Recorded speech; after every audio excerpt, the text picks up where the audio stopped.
ये अकेले ही होते हैं। 7 रातों तक 7 जेनी मंत्रों के सहारे वुडूज बनाए जाते हैं। 7वीं रात खत्म होने पर 4 पैरों वाले प्राणी को लेकर उसकी बलि चढ़ाई जाती है। इन जेनी के वंश के नाम उस प्राणी के चारों पैरों पर लिखे जाते हैं। इन नामों को सुइयों के जरिए मांस पर लिखा जाता है। जेनी के नाम भी उस प्राणी पर लिखे जाते हैं।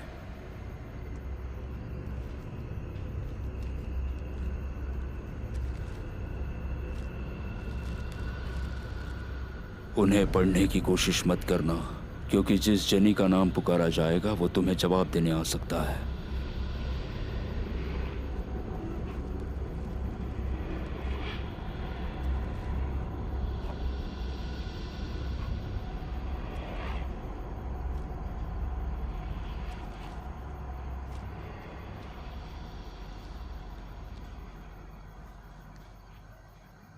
तुम्हें दरवाजे के पास वाली जगह को उस बलि चढ़ाए हुए प्राणी के लीवर से साफ करना होगा।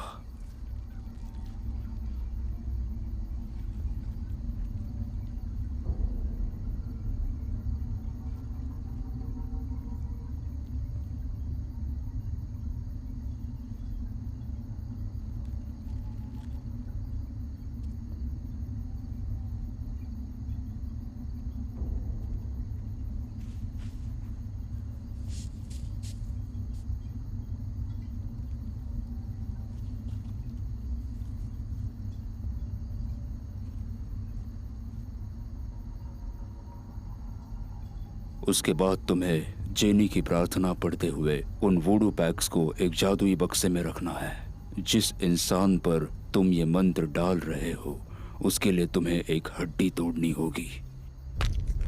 फिर उस हड्डी को भी उस बक्से में डाल देना। फिर उस बक्से को तुम्हारे घर के पास वाले एक गड्ढे में दफन कर दो।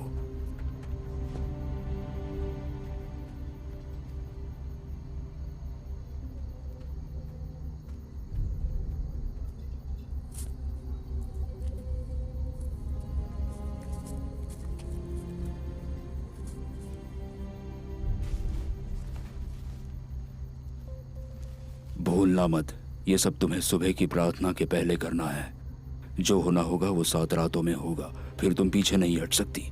वो आएंगे और तुम्हारी इच्छा पूरी करेंगे।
जेनिस कभी कभी इंसानों से जुड़ जाते हैं, मुझे पता है।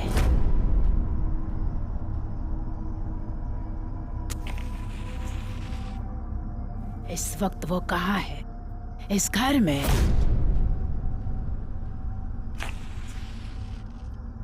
वो इतने छोटे हैं, शोर मचाते रहते हैं।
लगता है आप लोगों ने वो घर देख लिया। जी देख तो लिया, लेकिन अंदर नहीं जा पाए। इतना कुछ हो चुका है। आपकी बातों से लगता है उस घर में जादू घुमाया गया है। जादू घुमाया? क्या मतलब? इन बातों पर आप लोग विश्वास नहीं करेंगे, बट इट्स ट्रू। असल में जादू घुमाने के पीछे बहुत बड़ा साइंस भी है। इंसान के शरीर को हम 3 हिस्सों में बांट सकते हैं। पहला है साधारण शरीर, जिसे हम अपनी आंखों से देख सकते हैं, और दूसरा है ऊर्जावान शरीर, दैट मीन्स ऑरा। जैसे किसी इंसान के हाथों में उसकी रेखाएं होती हैं, उसी तरह केंद्रीय ऊर्जा भी होती है, उसे ऑरा कहते हैं। और तीसरी शक्ति होती है शरीर, जिसे हम आत्मा कहते हैं। जब हम एक साधारण शरीर को देखते हैं और अगर उसमें कोई तकलीफ होती है तो हम उसे डॉक्टर के पास ले जाते हैं, और जब ऊर्जा संबंधित परेशानी होती है तो हम उसे उसके जानकार के पास ले जाते हैं। अगर किसी को ऊर्जा से संबंधित परेशानी है तो मेरे जैसे लोग उसे पहचान लेते हैं, और इसे ही कहते हैं स्पिरिचुअल हीलिंग्स, जो मैं अभी कर रहा हूँ। अगर कोई तांत्रिक चाहे तो एक जगह बैठे बैठे आपको तकलीफ पहुंचा सकता है। ऐसा हो सकता है क्या सर? जैसा मैंने पहले कहा था, हर एक ऑरा के पीछे एक यूनिक चीज है। अगर किसी को तकलीफ पहुंचाना है तो उसका रक्त, नाखून, बाल, वस्त्र, इनमें से कोई भी चीज अगर हम तांत्रिक के पास लेकर जाते हैं तो वो तांत्रिक विद्या से उस व्यक्ति को कुछ भी नुकसान पहुंचा सकता है। ठीक है, पर इसका और साइंस का क्या संबंध है? हाँ है। साइंस के हिसाब से हम इसे टेलीपैथी कह सकते हैं। हमारे बीच में भी ऐसे कई लोग होते हैं जिनके ऑरे के अंदर एक रेडिएशन का दायरा होता है, और उस दायरे के अंदर जब कोई व्यक्ति प्रवेश करता है तो हम उसे पहचान जाते हैं। जैसे थोड़ी देर पहले मैं आप लोग को याद कर रहा था कि आप लोग आ गए। मेरे सोचने की वजह से आप लोग यहाँ नहीं आए, बल्कि ऑरा के दायरे में आने की वजह से मुझे आप लोग की याद आई। ऐसे ही सेम कॉन्सेप्ट पे जादू घुमाया जाता है। मेरा मतलब है शरीर से निकलने वाला पसीना, रक्त, बाल, ये सब ऑरे के दायरे में होते हैं। इनमें से कोई भी चीज लेकर गुड़िया के अंदर डालकर उस पर तंत्र विद्या का प्रयोग किया जाए और उसमें सुइयां चुभोई जाएं, तो जिस व्यक्ति को आप तकलीफ देना चाहते हैं उस व्यक्ति को सीधा तकलीफ पहुंचेगी। हमारी इस तंत्र विद्या में ऐसे बहुत सारे रास्ते हैं। अच्छा, ये सब खोजा किसने? जिस समय वेदों को लिखा गया उसी समय इसे भी लिखा गया। ऋग, यजुर, साम और अथर्ववेद, ये 4 वेद हैं। कहते हैं अथर्ववेद के अंदर अष्टकर्मा नाम का भी एक पाठ है, उसके अंदर तंत्र विद्या का भी वर्णन किया गया है। ये क्या है सर? बुरे काम के लिए भी कोई वेद लिखा गया है? नहीं, इसे आपने गलत समझ लिया। कोई भी वेद किसी गलत काम के लिए नहीं लिखा गया। पहले के समय में जब राजा लोग किसी दूसरे राज्य पर आक्रमण करके उसे अपने अधीन कर लेते थे तो वो उस राज्य के भी राजा बन जाते थे, लेकिन उन्हें इस बात का डर रहता था कि वहाँ की प्रजा अपने पुराने राजा की वफादारी के लिए उनके साथ कोई षड्यंत्र न करे। इसीलिए राजा किसी सिद्ध बाबा से वशीकरण बूटी लेकर उस राज्य की प्रजा को खाने के लिए दावत पर बुलाता था। उस खाने में वो वशीकरण बूटी का प्रयोग करता था जिससे प्रजा उसकी वफादार हो जाए। किसी पे किया हुआ जादू हम घुमा सकते हैं क्या? घुमा सकते हैं, लेकिन जिसने भी जादू को घुमाया है उसने किसके ऊपर जादू किया है और उसके पीछे उसकी मनसा क्या है, ये हमें पता होना चाहिए। मेरी पेशेंट दिव्या के ऊपर किसी ने जादू घुमाया है या नहीं, क्या आप ये बता सकते हैं? इसके लिए मुझे उससे मिलना होगा। मैं उसे लेकर आऊंगा।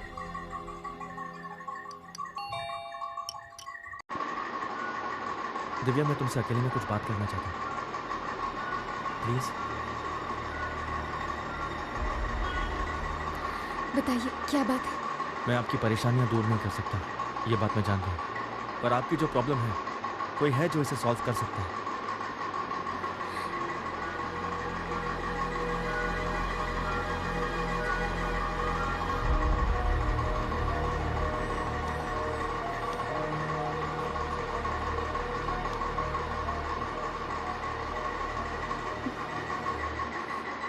ठीक है, आती हूँ।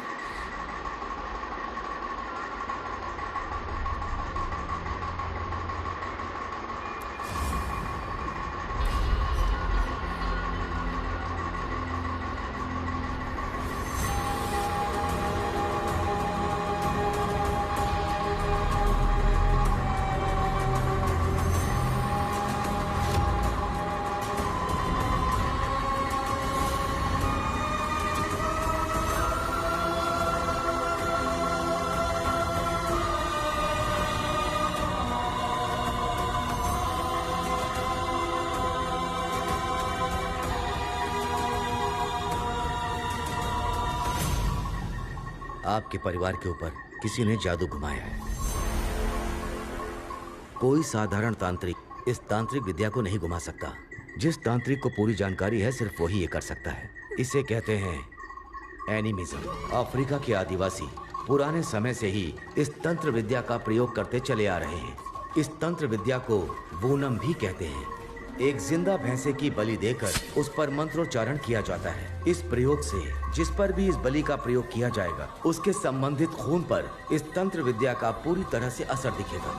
इससे उसकी आने वाली 7 पीढ़ियां प्रभावित दिखेंगी और आने वाली पीढ़ियों में से कोई भी जिंदा नहीं बचेगा जब तक पूरी तरह से खून का रिश्ता खत्म ना हो जाए। मुझे लगता है कि आपके किसी करीबी रिश्तेदार ने ही परिवार पर जादू घुमाया है। आपके परिवार में किसी से कोई दुश्मनी चल रही है? मेरी जानकारी में तो ऐसा कुछ भी नहीं है। हमारी फैमिली का मेरी बड़ी माँ की फैमिली से जायदाद को लेकर कुछ प्रॉब्लम थी। माँ ने बताया। एक जमाने में अगल बगल के सारे गांव में सबसे बड़ा तांत्रिक मैं ही था। गांव में कोई भी ऐसा नहीं था जो मुझसे ना डरे। मैंने अपनी बेटी लता की शादी उसी गांव में एक बड़े घर में करवा दी थी। दीपा और स्टीफन को एक बेटी पैदा हुई। वो लोग बहुत खुशी से जी रहे थे। इसी तरह 5 साल बीत गए। दीपा फिर से गर्भवती हो गई, लेकिन मेरी बेटी को अभी तक एक भी संतान नहीं हुई थी। संतान न होने की वजह से मेरी बेटी का दिल टूट गया। वो उदास रहने लगी और उसी समय में मोहन ने आग में तेल डालने जैसा फैसला ले लिया। वो पूरी जायदाद को अपने और दीपा के बीच में बराबर के हिस्से में बांटना चाहता था। ये बात सुनकर मेरी बेटी रोते रोते मेरे पास आई। क्या हुआ बेटी, क्या बात है? मुझे उस घर में रहना बिल्कुल पसंद नहीं पिताजी। आखिर हुआ क्या है? हमारी जायदाद को दीपा में भी बराबर से बांटने की बात हो रही है पिताजी। वो फिर से गर्भवती हो गई है। सब लोग खुशियां मना रहे हैं, लेकिन मैं खुश नहीं हूँ। उन लोगों की खुशी मुझसे बर्दाश्त नहीं हो रही पिताजी। अगर ऐसा ही चलता रहा तो मेरे पास तो संतान ही नहीं है, तो सारी जायदाद वो ही हड़प लेंगे। तुझे दुखी देखकर मुझे अच्छा नहीं लग रहा बेटी। मेरा काम पसंद नहीं है, इसलिए मेरी पहली बेटी मुझे छोड़कर चली गई। अब सिर्फ मेरे पास तू ही है। तुझे क्या चाहिए सिर्फ मुझे बता दे, तेरे लिए जान हथेली पर रख दूंगा। बता, क्या चाहती है तू? दीपा और उसके परिवार का सर्वनाश हो जाए। पिताजी,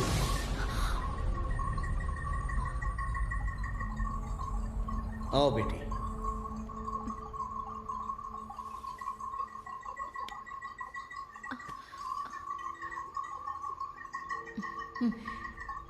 मैं आपसे मिलकर कुछ बात करना चाहती थी। बताओ बेटी, क्या बात है? भाभी ने आपको तो बताया ही होगा ना पिताजी कि मैं दोबारा गर्भवती हूँ और उन्हें तो बेटा बहुत पसंद है पिताजी। अब बेटा पाने के लिए आप कोई तंत्र विद्या कर सकते हैं क्या?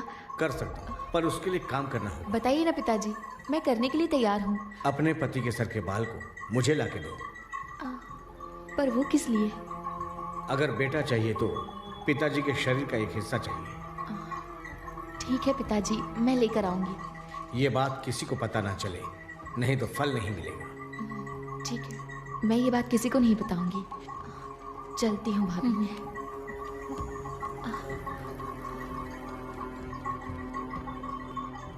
स्टीफन के सर के बाल किस लिए पिताजी? इसका भी तो कुछ कीजिए। अब मैं जो करने जा रहा हूँ बहुत बड़ा मामला है।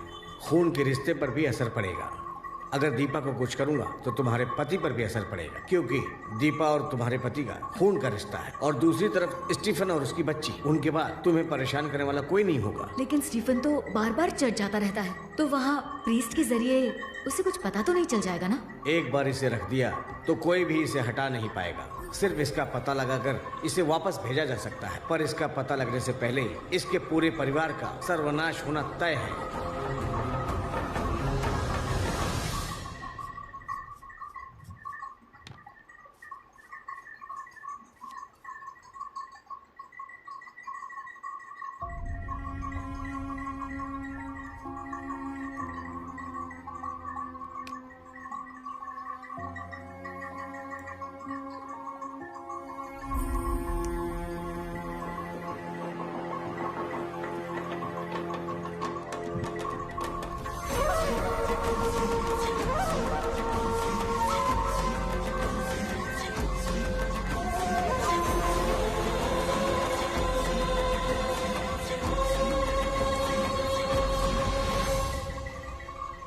इसको घर में लटका दो। उसके बाद जो सोचोगी वही होगा।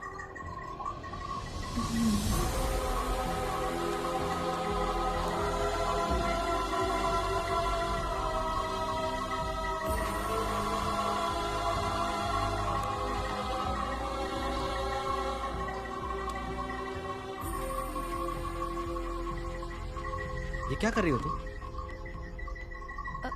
कुछ नहीं, गांव वालों की बुरी नजर हमारे परिवार पर रहती है ना, तो भाभी के पिताजी ने मुझे ही घर में लटकाने के लिए दिया। इसे लटका देंगे तो सब कुछ ठीक हो जाएगा। पेट में बच्चा है, कुछ भी काम करती हो। ला दो, मैं करता हूँ। जैसा मैंने कहा था वैसा ही उसने अपने घर में लटका दिया, और जादू का असर बढ़ने से परिवार में खलबली मच गई। रोज झगड़े होने लग गए। दीपा और स्टीफन के बीच में भी झगड़े शुरू हो गए थे। क्या हुआ? आप यहाँ बैठ के क्या सोच रहे हैं? बताइए ना, क्या हुआ? स्टीफन ने आज मुझे धक्का मारा। मेरा जी घबरा रहा है, मैं मंदिर जाके आता हूँ।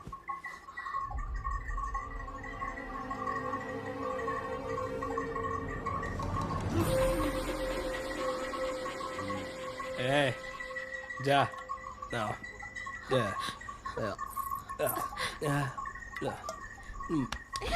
मैं तुम्हें कितनी बार समझाऊं? बच्चे के सामने शराब पीते हो, तुम्हें समझ नहीं आता? हाँ, बोल रहा हूँ, मुझे हाथ मत लगा। मैं तुमसे कुछ कह रही हूँ, सुनाई भी नहीं रहे क्या? कुछ बोल क्यों नहीं रहे हो? तेरी इतनी हिम्मत!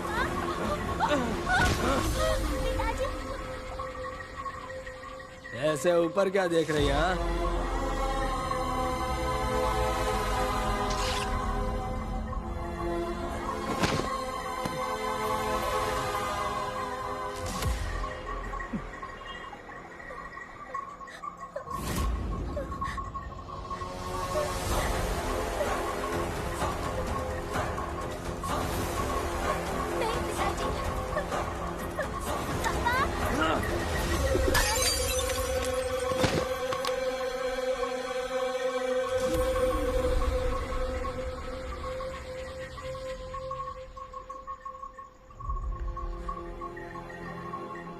उस झगड़े में स्टीफन ने दीपा और उसकी बेटी को मार दिया।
पिताजी, आप यहाँ क्या करने आ गए?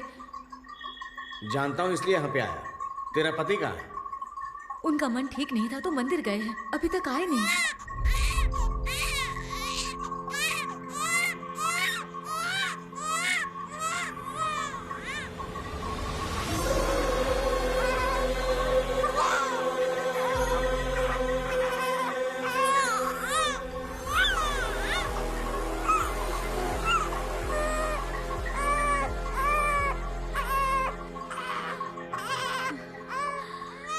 जादू का असर इस बच्ची पे भी होगा, इसलिए इसको भी मारना होगा। मैं इस बच्ची को पालूंगी पिताजी। हाँ? मेरी औलाद नहीं है। वो बच्ची और कोई नहीं है, दिव्या है। इसलिए जादू का असर दिव्या का पीछा आज भी कर रहा है।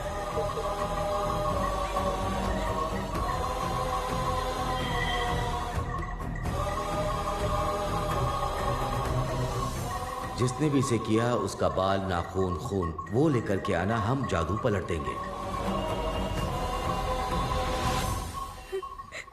जिस माँ बाप को मारा, मैं उनके साथ ही पली बड़ी। चिंता मत करो दिव्या।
आज के बाद तुम्हें चिंता करने की कोई ज़रूरत नहीं, क्योंकि ये जादू हमने उन लोगों पर पलट दिया है।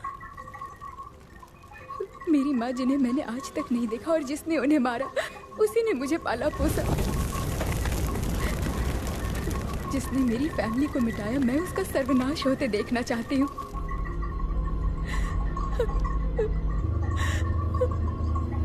हमने ये जादू उनके परिवार के ऊपर पलट दिया है, तो इसका कोई ना कोई रिएक्शन तो ज़रूर होगा। वहाँ पर कुछ भी हो सकता है।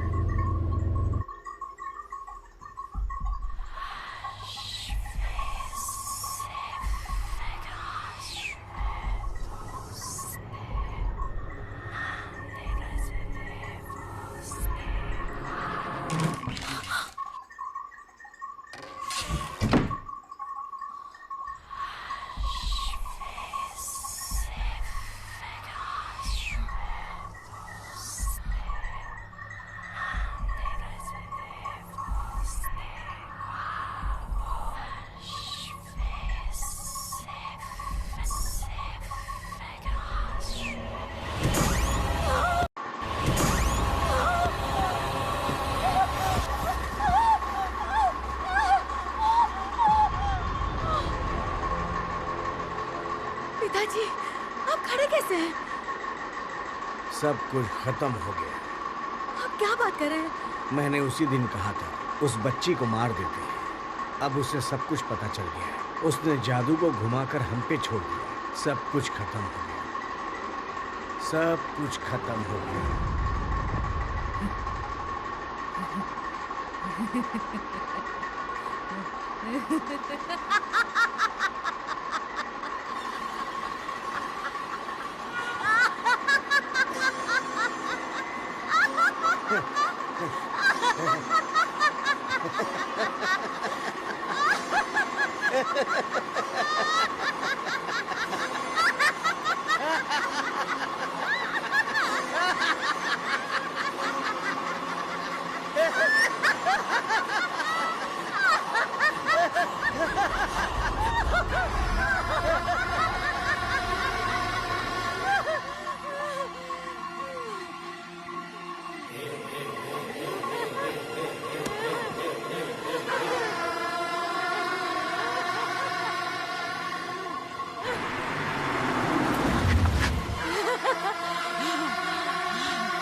मेरी माँ ही दिव्या की बड़ी माँ है।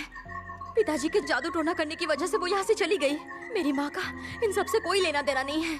मैं सच कह रही हूँ, वो बेकसूर मैं है। जानता हूँ, काम डाउन।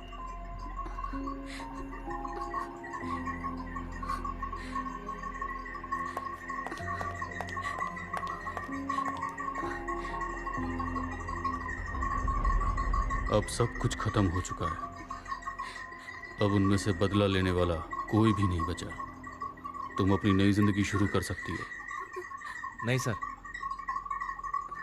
इसके आगे इसका असर और भी बढ़ने वाला है। पर ये कैसे अर्जुन?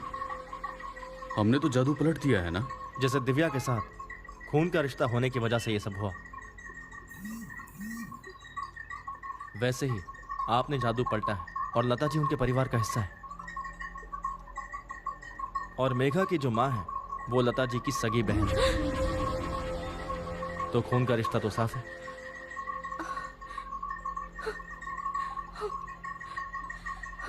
अब मेघा के ऊपर या इसकी फैमिली के ऊपर इसका असर जरूर पड़ेगा। कहते हैं ना, अंत में जीत सिर्फ सच्चाई की होती है और बुराई हमेशा हारती है। तो इस बात को ध्यान में रखिएगा हमेशा।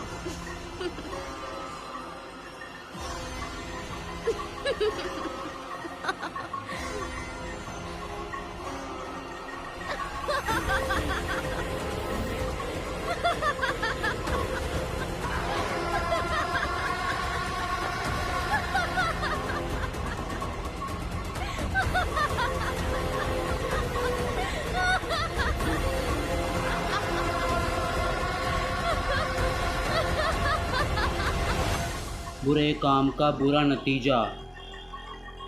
To be continued.